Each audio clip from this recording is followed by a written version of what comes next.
nurture the emotion from a place of love rather than the emotion overwhelming and being the truth of who I am in this moment, whatever the emotion is creating in my mind, or vice versa, because it's a dance back and forth with the thoughts creating the emotion, but also the emotion feeding the thought. So it's this perfect storm that can just, we can run and run and run and run. And then we can even get into like these spiritual practices and ways of dealing with it and think we're very present and focused and centered, and yet we're still in our intellect. We're still racing with the mind. We're just keeping the mind going. And so, anything that's going to really help us drop in with what we're feeling. And for me, that's the breath. The exhale is so important. And up until now, I've been teaching people a relaxation breath, where it's you breathe in through the nose and you breathe out slow through the mouth, like the wind blowing. And that helps a lot for like decompressing. But one that's even more powerful, and this is really big in the Hawaiian culture, is the ha breath. So as you breathe in, and then you just let go with a ha.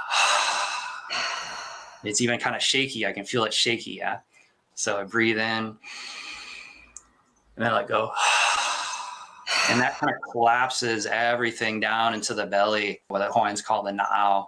And so I lived in Hawaii like 12 years now, and I'm still learning, but like a lot has come to me just being in the presence of others. And what I've noticed is this grounded, calm presence and very stable, this connection with the earth. And that ha breath really helps with that, to get down into the belly and also release. And with the emotion, what I was experiencing is a tendency to hold and get tight with that crying or what anger or whatever. It's like, and just do it with that too. And that is like totally a game changer as far as emotional release work and all that.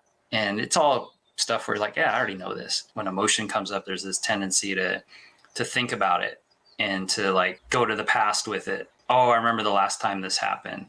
And then to shut it down. But if we bring in the love, that loving presence with whatever we're doing, whatever we're facing, whatever we're creating with that emotion, and it starts to feel safe. Like in attachment theory and psychology, a lot of that has to do with a child's ability to explore their environment.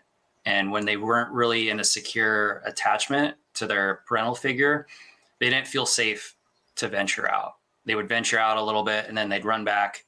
And if that person was there for them and calm themselves, then they'd go out and go a little further and a little further and a little further until they start to learn to have that within them.